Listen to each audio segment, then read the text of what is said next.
Hello and welcome to the Orthodox View, where we discuss latest religious news from an Orthodox Christian perspective. I am its host, Philip Champion.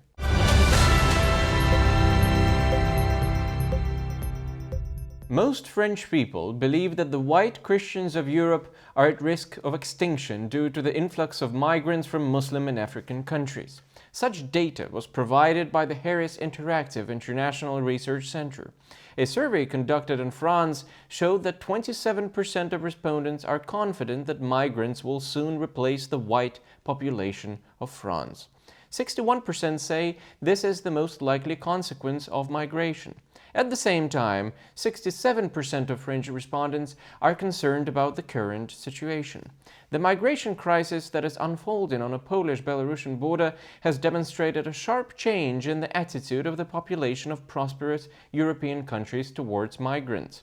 If in 2015 Syrian refugees were greeted literally with flowers, and German Chancellor Angela Merkel uttered the historic phrase, "We can do it," now migrants are perceived as the main threat to European security.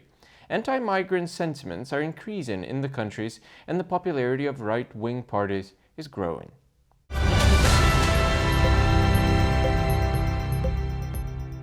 One of the well-known Russian IT experts called Igor Ashmanov is arguing that a new technological quasi-religion, a new pagan god, the god of technology, is being imposed on our society today. According to Ashmanov, technology is now positioned as a magic wand for all ills and is actively promoted in the public field. In exchange for personal data or biometrics, people are promised well-being and justice. However, if various religions tell us that in order to reach well-being we must first pass through all kinds of tests in the form of restrictions and ascetic practices, then here, with technology, absolutely nothing is required of a person. As Ashmanov notes, this new quasi-religion has its own preachers, officials, journalists, and marketers. And these are the same people who, at the previous stage of digitalization, allowed the personal data of millions of people to be stolen from banks and mobile operators. It was then that the wave of fraudulent phone calls began, because of which hundreds of billions of rubles were stolen from Russian citizens. Ashmanov emphasizes that those who promote this digitalization, they themselves declare the Orthodox Church their enemy. According to Ashmanov, informational attacks on the Church are ongoing. The goal is to make sure that the Church is perceived as toxic in the media field, so that normal people would not go to the Church under any pretext. At the same time, Ashmanov says that the Church itself does nothing to become attractive to a new audience of young Russian technocrats. He believes, I quote, that the Church will only speak to those who have themselves decided to join it. Ashmanov believes that every intelligent Russian person eventually will come to Orthodoxy, if he is smart. And in order for today's smart Russians to begin thinking about life and reading complex Christian books, the Church must start talking to them in a language that they understand, because we all essentially stand for one thing, for the right order and arrangement of life.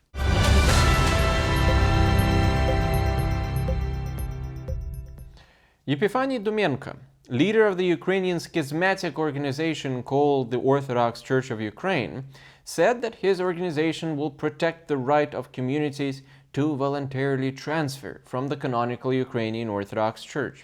Dumenko said this at a meeting with Israeli ambassador to Ukraine, Mikhail Brodsky, on November 11th. He emphasized that the transition of communities is free. As for the voluntary transition mentioned by Dumenko, a different point of view is held in the UN Human Rights Committee, which on the same day published its decision on the implementation of international commitments on the part of Ukraine. The document contains glaring facts of infringements of the rights of believers of the canonical Ukrainian Orthodox Church, including the seizure of their churches.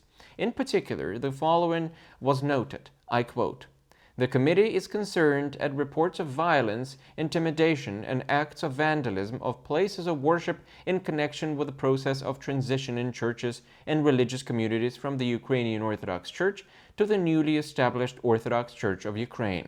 The committee is further concerned at the reported inaction of the police in such incidents and the lack of information on investigations conducted by the state party." End of quote. Unfortunately, yet rather unsurprisingly, the leader of Ukrainian Schismatics did not mention this UN document to the Israeli ambassador and journalists.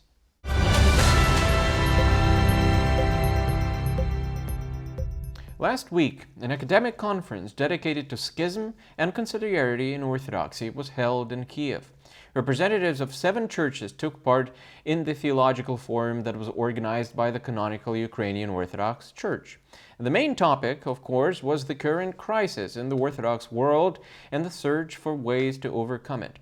Here are some of the most interesting opinions expressed by representatives of local churches at the conference on this topic. Metropolitan Hilarion of Volokholamsk stressed that the threats to orthodoxy resulting from the actions of the Patriarch of Constantinople demand a wide conciliar reflection by the hierarchy, clergy, monastics, and laity. Primate of the canonical Ukrainian Church, Metropolitan Anufriy, noted in his speech that it is the Church of Constantinople's vision of its exclusive status that has given rise to the dire crisis in which the world orthodoxy finds itself today. According to the Polish hierarch Archbishop George Pankowski, the Ukrainian schism has gone beyond the borders of Ukraine and brought relations between churches into the format of a hybrid war. Assessing the role of Constantinople in the current situation, the hierarch quoted Saint Basil the Great, who said that he would not recognize as a bishop and would not count among the priests of Christ those who were put forward by worldly powers in order to destroy the faith. Patriarch Porphyry, the primate of the Serbian Orthodox Church, said the following: "Support of schismatics, threats, the seizure of Orthodox churches and the adoption of discriminatory bills intended against canonical orthodoxy cannot be justified by any government or national consideration, since all this is the open and undisguised struggle against Christ the Savior and against his one holy Catholic and Apostolic Church." Patriarch Porphyry once again reminded that the Serbian Church recognizes only the canonical Ukrainian Orthodox Church.